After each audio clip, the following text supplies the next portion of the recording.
Hello friends, வணக்கம் and welcome to my favourite recipes Tamil. இன்னைக்கு ஒரு சூப்பரான டேஸ்டியான ரெசிபி பார்க்கலாம். குழந்தைங்களுக்குலாம் ரொம்ப பிடிச்ச பாஸ்தா எப்படி செய்யுதுன்னு பார்க்கலாம். நம்ம இன்னைக்கு செய்ய போகிறது டொமேட்டோ பாஸ்தா. ஸோ வாங்க எப்படி செய்யுதுன்னு பார்க்கலாம்.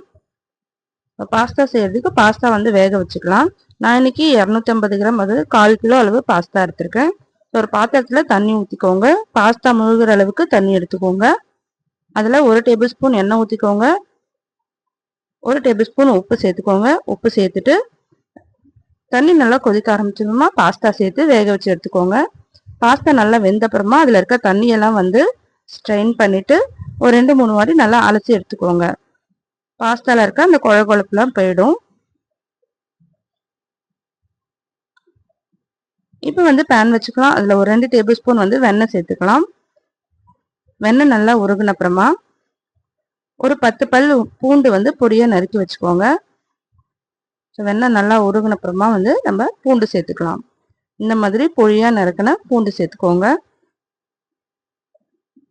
பூண்டு சேர்த்து இதை நல்லா நம்ம வதக்கி விட்டுக்கலாம்.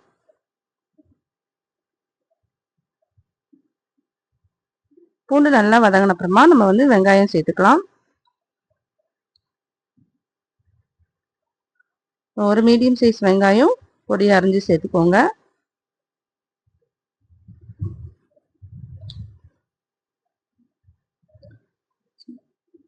வெங்காயம் ஒரு நிமிஷம் நல்லா வதங்கின அப்புறமா நம்ம காய்கறிகள் சேர்த்துக்கலாம். நான் இன்னைக்கு குடமிளகாவும் கேரட்டும் நல்லா கியூபாக அரிஞ்சு வச்சிருக்கேன். அதையும் வந்து சேர்த்துக்கலாம். சேர்த்துட்டு இது ஒரு 2 நிமிஷம் நல்லா வந்து வதகட்டும். நம்ம தண்ணி ஊற்றி வேக வைக்க போகிறதில்ல, அதனால இது வந்து நல்லா ஒரு 1/2 குக் ஆகிற வரைக்கும் நல்லா வதக்கிக்கோங்க. இப்போ இது பாருங்க நல்லா வதங்கிடுச்சு. இப்போ 1 டேபிள் ஸ்பூன் வந்து நம்ம காஷ்மீரி சில்லி பவுடர் வந்து சேர்த்துக்கலாம். அப்படி இல்லைன்னா நீங்கள் நார்மல் ரெட் சில்லி பவுடர் கூட சேர்த்துக்கலாம். ஒரு டேபிள் ஸ்பூன் சேர்த்துட்டு இது நல்லா வந்து பச்சை வாசனை போகிற அளவுக்கு வதக்கிக்கோங்க. இப்போ வந்து ஒரு 3 தக்காளி, மீடியம் சைஸ் தக்காளி நான் மிக்சியில் போட்டு அரைச்சி வச்சிருக்கேன், அதையும் சேர்த்துக்கலாம். நம்ம டொமேட்டோ பாஸ்தா செய்யறதுனால கொஞ்சம் தக்காளி அதிகமாகவே சேர்க்கணும். ஸோ சேர்த்துட்டு இது நல்லா வதக்கி விட்டுக்கோங்க.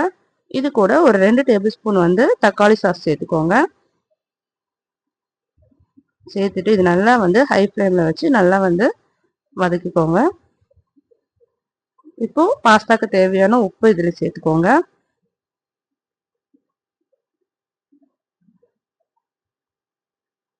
ஸோ நம்ம என்னைக்காச்சும் ஒரு நாள் வந்து இந்த மாதிரி பாஸ்தாலாம் குழந்தைங்களுக்கு செஞ்சு கொடுக்கலாம். கடையில் வாங்கி கொடுக்கறத விட நம்ம வீட்டில் செஞ்சு கொடுத்தோம்னா நல்லா ஆரோக்கியமானதாக இருக்கும். ஸோ இந்த மாதிரி பாஸ்தாவை தண்ணியெல்லாம் நல்லா வந்து வடிகட்டி எடுத்துக்கோங்க. இப்போ வந்து பாஸ்தா வந்து சேர்த்துக்கலாம். சேர்த்துட்டு இது நல்லா வந்து மிக்ஸ் பண்ணிடுங்க. ஸோ இந்த டொமேட்டோவோட சாஸ் வந்து அதிகமாக இருக்கணும். அப்போ தான் வந்து நல்லா ஜூஸியாக இருக்கும் சாப்பிட்றதுக்கு. பாருங்க சூப்பராக வந்து. இப்போ லாஸ்ட்டாக வந்து ஒரு டேபிள் ஸ்பூன் மிளகுத்தூள் சேர்த்துட்டு லைட்டாக கிளறி விட்டுட்டு நம்ம ஸ்டவ் ஆஃப் பண்ணிடலாம்.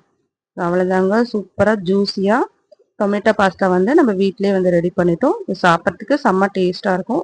ஸோ கண்டிப்பாக நீங்களும் ட்ரை பண்ணி பாருங்கள். ட்ரை பண்ணி பார்த்துட்டு எப்படி இருந்ததுன்னு கமெண்ட் பண்ணுங்கள்.